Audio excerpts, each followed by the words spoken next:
Leitura do livro Poder do Subconsciente, Dr. Joseph Moore, capítulo 12.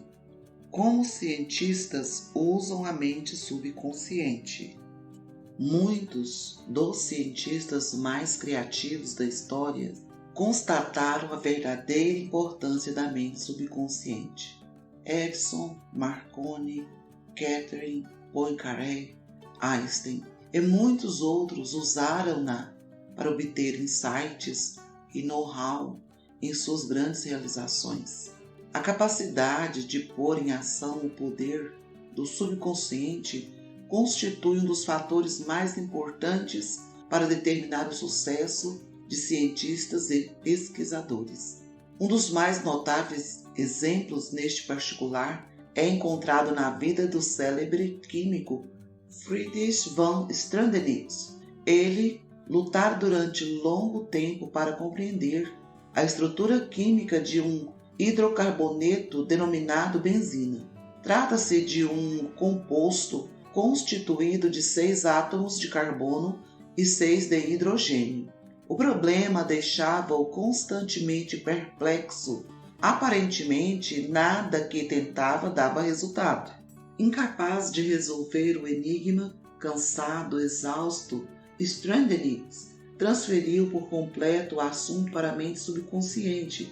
Pouco tempo depois, no momento em que ia tomar um ônibus em Londres, o subconsciente iluminou-lhe o consciente com um inesperado relâmpago. Mentalmente, Stradonitz viu a imagem de uma serpente mordendo a própria cauda, girando como uma rodinha de fogo de artifício. A imagem recebida do subconsciente inspirou-o a orientar a pesquisa em uma nova direção. Logo depois, obteve a resposta há tanto tempo procurada, a do arranjo anular dos átomos conhecido como anel de benzina.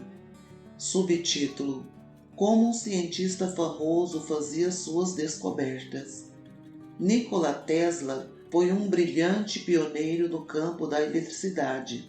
A bobina Tesla, peça de exposição obrigatória em museus de ciências, é sempre uma das favoritas da meninada. Foi uma das suas invenções. Trata-se de uma esfera de metal carregada de eletricidade. Quando alguém a toca, a eletricidade estática faz com que os cabelos do curioso fiquem em pé.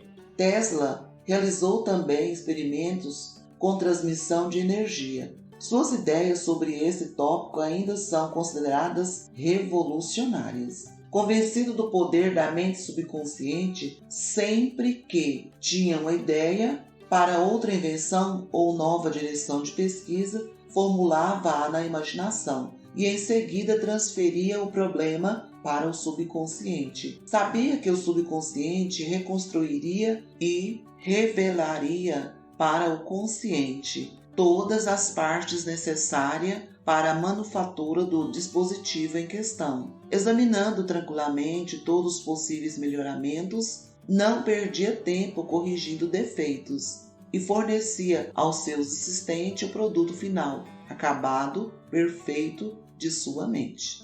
Em entrevista, ele disse o seguinte: invariavelmente, meu dispositivo funciona como imaginei. Em 20 anos, nunca houve uma única exceção.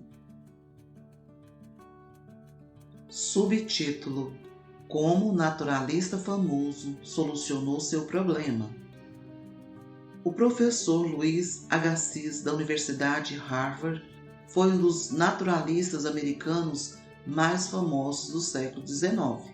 Descobriu os grandes poderes da mente subconsciente enquanto dormia.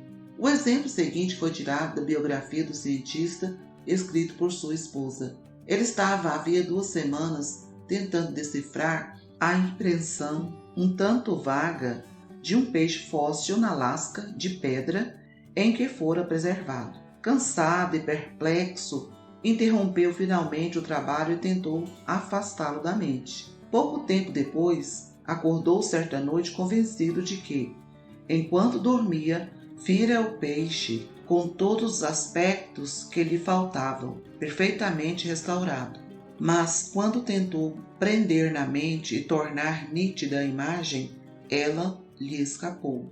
Ainda assim, dirigiu-se cedo para o jardim Aes Plantes, pensando que, ao examinar novamente a impressão, deveria ver alguma coisa que o colocaria na pista de sua visão. Mas em vão. O registro indistinto continuava tão obscuro como sempre. Na noite seguinte, voltou a ver o peixe, mas ainda sem resultado satisfatório. Quando acordou, a imagem desapareceu como antes da memória. Na esperança de que a mesma experiência se repetisse na terceira noite, pôs lápis e papel ao lado da cama antes de dormir.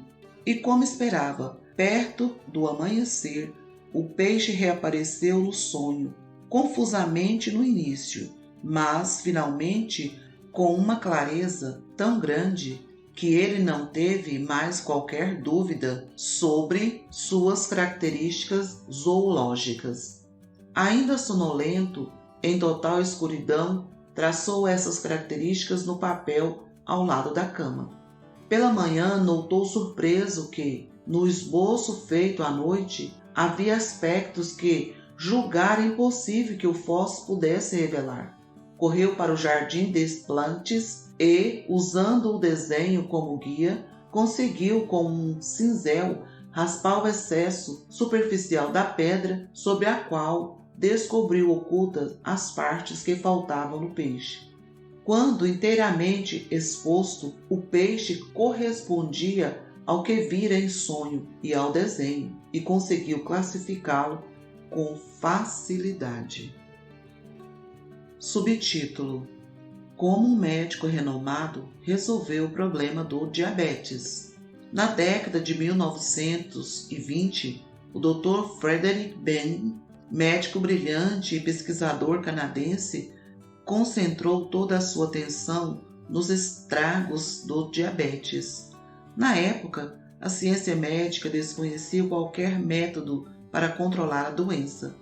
O Dr. Benning passou longo tempo fazendo experimentos e estudando a literatura internacional sobre o assunto.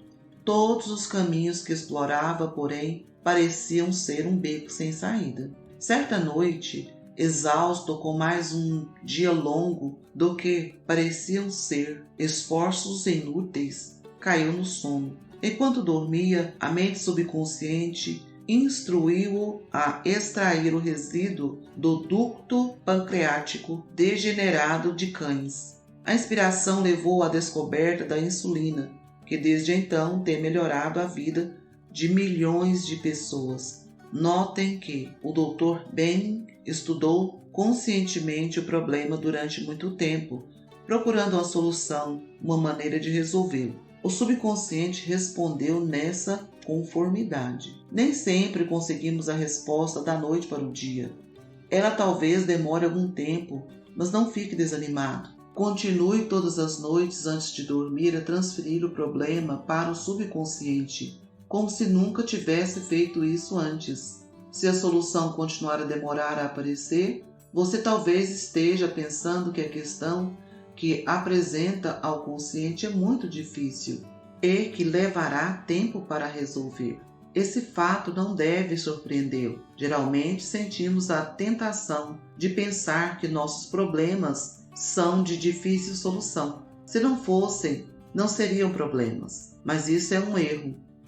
No que interessa ao subconsciente, não há tempo nem espaço. Vá dormir acreditando que receberá a resposta neste momento. Não pense que a resposta vai ter que esperar por algum momento no futuro. Mantenha a fé no resultado. Convença-se agora de que há a resposta e a solução perfeita que espera. Subtítulo: Como um cientista escapou de um campo de concentração soviético. O Dr. Lodar von Blink-Schmidt, ilustre engenheiro eletrônico, foi internado em um campo de concentração soviético durante a Segunda Guerra Mundial. Ele atribui sua sobrevivência e fuga para a liberdade ao poder do subconsciente. Foi prisioneiro de guerra em uma mina de carvão na Rússia. Nessa prisão, homens morriam à minha volta o tempo todo. Éramos vigiados por guardas brutais, oficiais arrogantes e comissionários inteligentes e de decisões rápidas. Após um rápido exame médico, uma cota de carvão era atribuída a cada prisioneiro. Minha cota era de 150 quilos por dia. No caso de o prisioneiro não atingir a cota, sua pequena ração de alimento era cortada e por pouco tempo depois ele descansava no cemitério. Comecei a me concentrar em um plano de fuga. Eu tinha certeza de que de alguma maneira meu subconsciente encontraria uma solução.